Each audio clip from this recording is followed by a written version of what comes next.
So the tech world is not changing, and we're always striving to see what's the next hardware, what's the next thing. And in the previous video, we talked about a $3,000 headset that Apple are reportedly working on. And this article says that Facebook are like, we cannot let Apple do everything fun. Let's work on our secret product. And that secret product is reportedly a smartwatch. So Facebook, a product, physical product. Well, to my surprise, this is not the first product or the last product that they have developed. They purchased Oculus, the company that makes headsets that I referenced in the previous video. And they also are working on making smart glasses with Ray-Ban, according to this article by The Verge.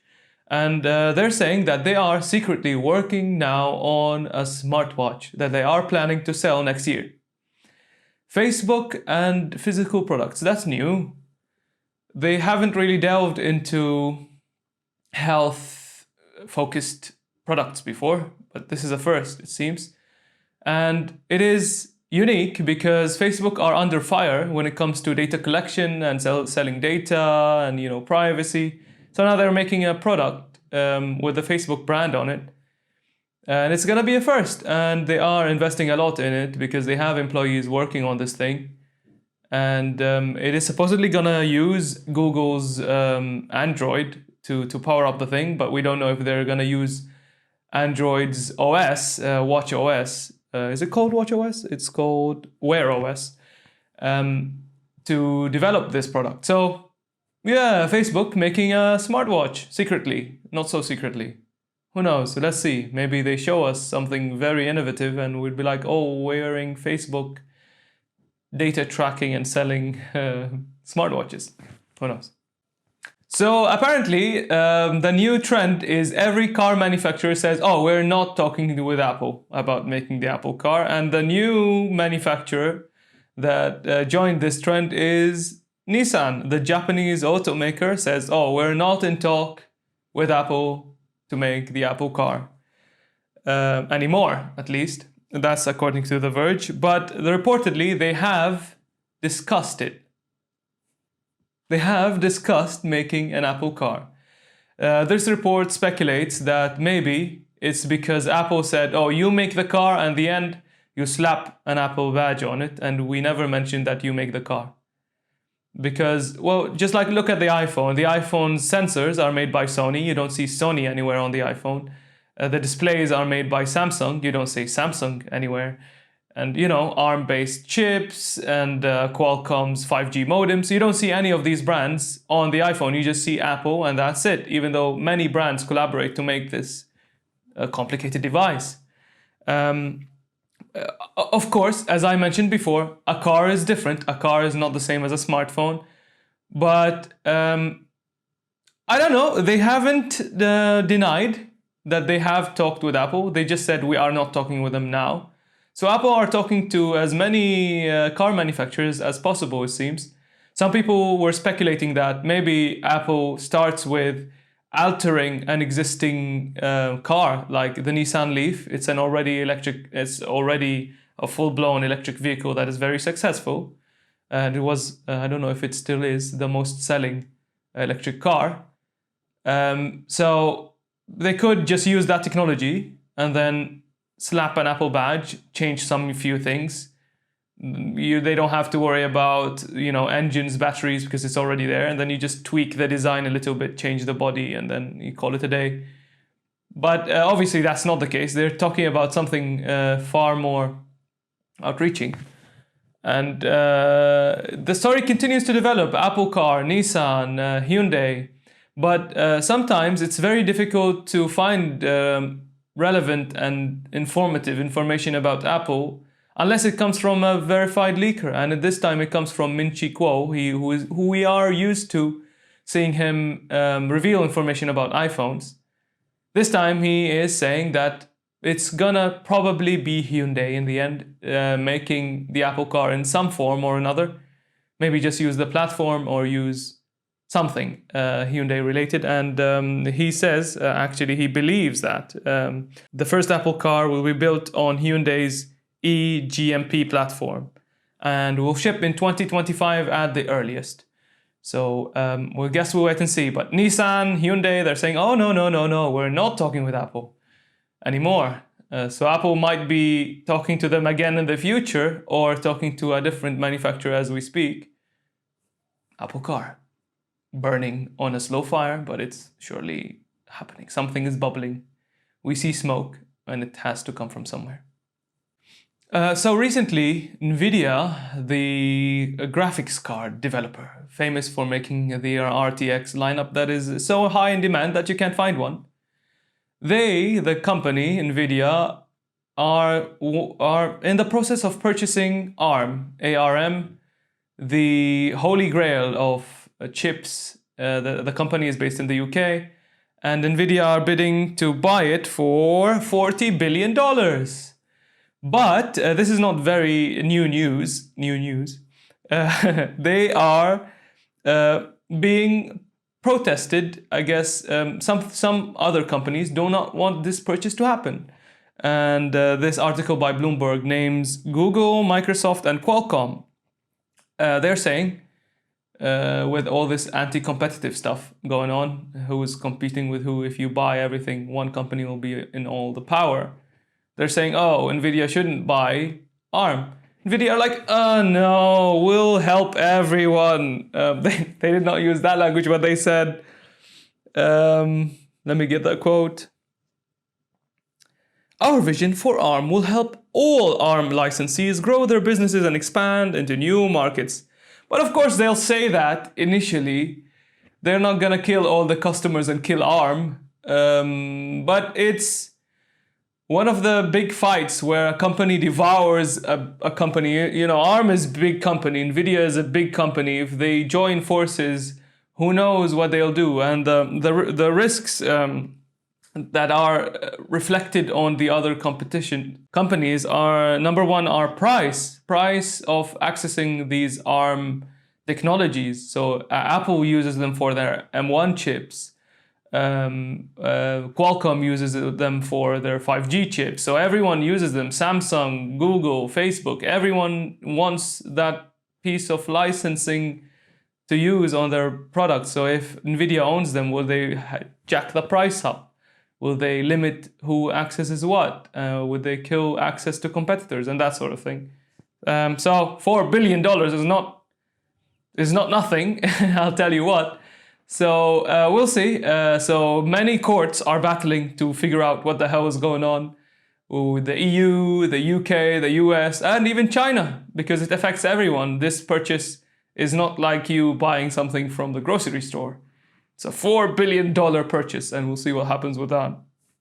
So there's a video on my channel talking about Bitcoin. I don't know about the specifics of the technology, but I know it's coming fast.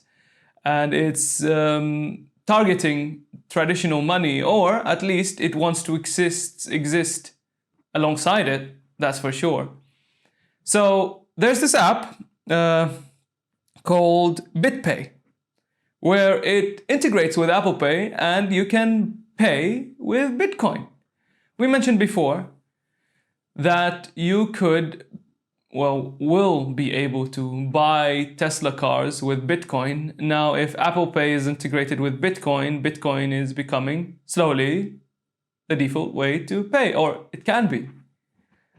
This article by 9to5Mac says that it supports for in-app and retail purchases. So you can buy stuff like V-Bucks and in-app purchases using Bitcoin, and you can also buy like a sweater or a hoodie or something. So if that's the case, now we are ready to accept Bitcoin. No? Yes? We don't know how it works, but honestly, we don't know how anything works, like how exactly it works. We don't know how credit cards work. We don't know if the number we have on the app that says, oh, you have this much money in the bank account, but is there really this amount of money, or is it just numbers? And how does that differ if it's numbers that are stored in a server somewhere or stored in a very complicated way in terms of Bitcoin? Who cares how they're stored? We already are using virtual nonsense as money, so maybe add Bitcoin to the mix too. So the final story, the weird story segment of the day. So this article by Reuters is saying that all the COVID particles in the world can fit in one Coca-Cola can. So a scientist, a mathematician from the University of Bath, estimated that the diameter of a COVID-19 particle is 100 nanometers, and then calculated the volume, and then the number of particles around the world is 2 quintillion. And what the hell is a quintillion? It's 2 billion billions. So if you're counting the billion COVID-19, you'd have 2 billion. And that's a scary number. But when you want to fit it in one specific area, it would fit comfortably in a Coke can. And you see all this devastation that is going on, and the chaos that is going on in the world is caused by a total of one canful of virus. Scary, but it's true. Maybe the most deadly things are the smallest and the biggest. It's always the very, very big and the very, very small are the ones that are in the center of attention. So this relates to the final story, the weird transition that is going to be maybe caused by Coca-Cola switching to paper cups. Well, not paper cups, paper bottles, to fit their Coca-Cola drinks. I don't know if you had used paper cups for drinks. You must have for juice boxes when you were young, or milk cartons, or orange juice cartons. You know, they exist. So why not use them for Coke, for Pepsi, for fizzy drinks? The answer is it cannot control the pressure, because when you make these beverages, you need a lot of pressure built into them. That's why when you put Mentos inside a Coca-Cola bottle and then close the lid quickly, it maintains, you know, its shape until you open it and then an explosion. That's because the plastic component can withstand that much pressure. Paper can't. Or until now it doesn't. So there's this experiment, a bid by Coca-Cola to test paper bottles for a drink they call, I have never heard of it before, it's called Adiz, I don't know. It's a drink made by Coca-Cola, and it's a fruit drink that they're experimenting with, making a paper bottle for carbonated drinks. So there are a few things that we don't want when you use a carbonated drink in a paper container. You don't want the fibers to detach from the walls inside and then mix with the drink, because number one, it could alter the taste. It could change the way the thing tastes compared to plastic, or it could introduce health hazards, which obviously you don't want. Second thing is, we talked about this, is the pressure. So it needs to withstand pressure. Third is it needs to be molded into different shapes, because, you know, people care about that in terms of visual appeal. You don't want a cardboard box, Coca-Cola, I guess. And the last thing is price. So it's more expensive to make that thing. Far more expensive than plastic. And the argument here is, from this article by the BBC, is if you use plastic that is widely recyclable and is cheaper, it's going to take a long time before everyone switches to paper-based containers, especially for fizzy drinks.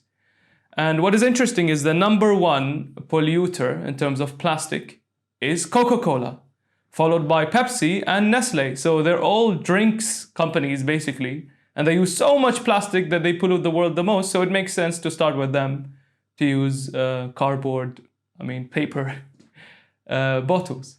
From my experience, paper bottles are fine. I still can taste a little bit of a difference. But if it means saving the environment, sure. But you know what I can't stand is paper straws. So I'd much rather carry on my own metal straw or something rather than use the paper-based ones, because it melts Like, I don't know if you have ever tried it. It just tastes weird, tasting something out of a paper straw.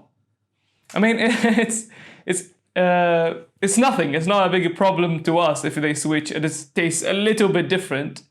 I don't personally drink carbonated drinks anymore, or at least not as much as I used to. But it's a change. It's a change in the technology. It's a change in the world, and the world is ever changing.